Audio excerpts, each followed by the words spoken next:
Well, there's a bit going on here at Harry's on a Monday, a massive weekend enjoyed by the town, winter festival.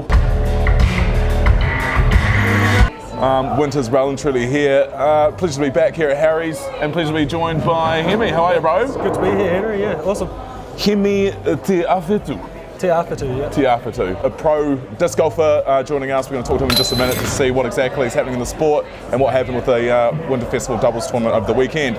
Also today, Lauren went out and captured a bit of the action at the dodgeball last Friday as part of the Winter Festival. And of course, some sports news, which we'll dip into now. Leading Queenstown Sports news, Arrowtown have one hand on the White Horse Cup after beating Cromwell 19-7 over the weekend.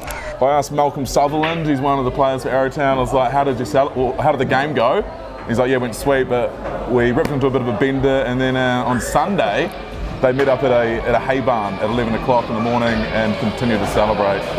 Now they've got to defend it twice, once against Alexandria and once against Matakanui, and then they can lock that away for the season, so all the best, Arrowtown. A former guest on the show, young Sam Robbie, who's travelling the world doing the downhill mountain biking world champs, got his best placing over the weekend. He came fourth in Mont Blanc, Switzerland. Wow. Just hucked down that mountain and just missed out on the podium, so good on you, Mr. Robbie. Good to be plotting your progress. Moving into disc golf, this is Hemi's arena. Winterfest mixed doubles and doubles tournament over the weekend, a record turnout. Record turnout, yeah. We had 76 people play our tournament, which is great, from all over the South Island. I think we had a couple from the North Island also, so it was a great show. I was lucky enough to partake and was teamed up with a couple of interesting jokers from Invercargill, so even a few of those guys congrats to you and your partner Paul. These jokers took it out with relative ease, I think, in the end, but more on that in just a moment. Also, congratulations to the Queenstown women's hockey team. They had another win in the weekend, 2-1 over Maniatoto, and power to Alex Irwin, who carved up, got both of those goals. Kudos, Alex. Now in sort of weird sporting news, I saw this video of Nick Kyrgios, the Australian tennis player. He's a character. So. Okay, this right here cost him $25,000. Good for the sport though. It's like the Happy Gilmore of tennis. As we mentioned, Winter Festival, an awesome week of random sports, you know, skydiving, paragliding, paraponting, a bit of frisbee golf, or disc golf rather, and of course, dodgeball. It went down at Earnshaw Park on Friday and Lauren went and checked it out. We're down here at Earnshaw Park to witness the annual Winter Festival Old Moot Dodgeball competition. Now we've come to registrations early because it's open slava. Anyone can enter, you just have to be mature.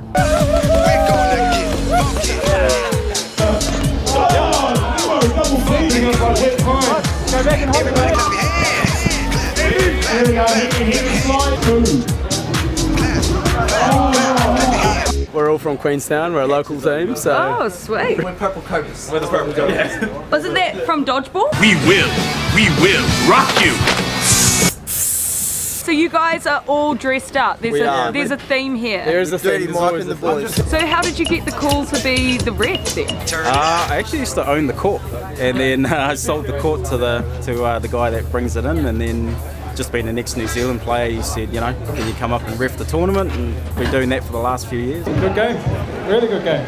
Can anybody question your call? Nah, yeah. The event has brought in quite the crowd. I mean, even Henry's getting involved with it. Are you playing heads? Game day, yeah, we're on.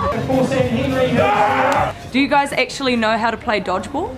I was queen of dodgeball in high school, I have to say. Dodge, dip, dive, duck, and dodge. Watch out! We didn't kill it. That's the problem. Is lack of dodgeball practice maybe? Yeah, let's put it down to that, and definitely not too many heavy nights last night. Yeah, there's a few rules, but the basic one is just don't get hit and try and hit someone else. Are you going to aim for the balls?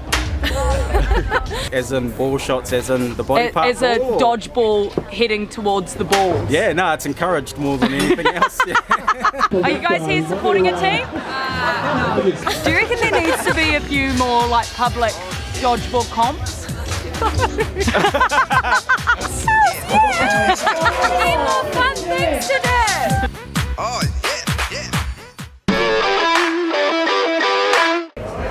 Well, there you go, Hemi, a bit of an insight into the action there on Earnslaw Park. And some awesome looking costumes there too. Yeah, always a good event, well dressed, and well done to Duck Out Game Strong, who did emerge victorious, and of course through the 32 teams that battled it out on the park last week. Rightio, time for the main event tonight. Mr. Awhitu, Hemi.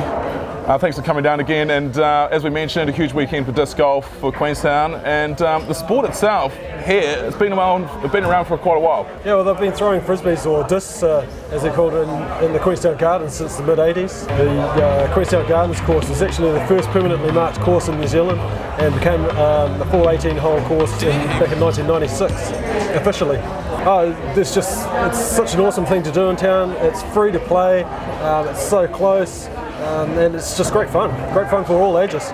So you're a professional disc golfer. You've been in Queenstown for 17 years. You've been throwing the disc around for 7. How did it eventuate that you got the official sort of pro status? I just had really good results throughout the New Zealand tour over the years, and I got picked up by a big American disc golf company. And they've been sponsoring me for the past 2 years. Is there a bit of coin in the pro scene yet? Not so much in New Zealand. It's very much a professional sport, an amateur sport in New Zealand. But overseas it's professional, fully professional, where guys are making a living 12 months of the year off disc golf. Let's talk about the sack of discs here. Some might say it's a bit OTT. Obviously you can bang around the course with one disc, but how many do you have in here? Usually when I play a tournament, I'll carry about 20 discs. 20? Yep, and they all do different things. It's kind of like a set of golf clubs. You wouldn't go around a golf course with one club. So you usually have 3 different kinds of discs. You have a driver, a mid-range, and a putter. And the drivers are very aerodynamic. They're designed to cut through the air. And these are for your distance. This is like a 1 wood in regular ball golf. Yeah. And then you have something here which is a mid-range. You're looking at a 7-iron. Yeah, 7-iron, not as aerodynamic, but something in between. And then at the end you have your putter, which is just for short shots, just like a putter in regular ball golf. You do get the odd renegades though, don't you? Just the one frisbee bandits, killer bees. Killer bees all day. But we all start somewhere. We all start with one disc and just progress from there. Do you know how many people go through the course here at Queenstown annually? Since the course has been installed, we've had over 1 million people play the Gardens course. Right. It's not uncommon to see 200 or 300 people a day going through the course in summer and winter. There's a lot of, obviously, first timers that head out there. You've got some pointers for people that might just be giving frisbee golf a crack. She's in the bush. Your discs, like your one drivers, these are more professional range discs. Right. I recommend to beginners to start with the putter or a mid-range. Work on your accuracy first, and then your power will come. A lot of people just try and throw these as hard as they can, and it just doesn't work like that. You just need a bit of accuracy first, and your power will come. Is it about wrist work? It's about using your whole body, actually. Most of your power comes from your core and just winding up, and belting it out. Awesome to learn a little bit more about a sport that I love as well. So cheers, Hemi. Thanks for coming in and having a yarn. Yeah, everybody else get out there and check it out.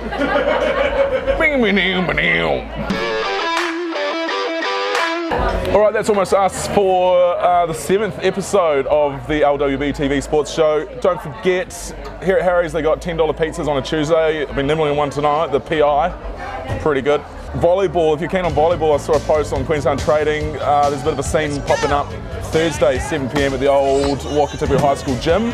Just $5. Beginners are encouraged, so if you want to dip into that for the winter, check it out. Yeah, a bit of that.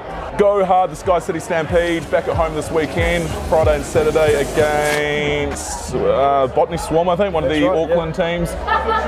Always an awesome scene down there. And Thursday, the USA are playing Canada down at the ice rink as well. And don't forget, Crosso's 30th, Saturday night. Should also be a good wee gig. That's pretty much us for today.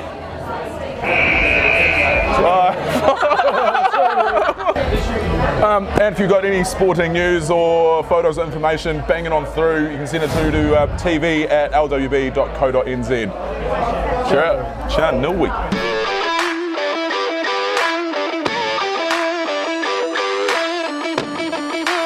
Audio Jungle.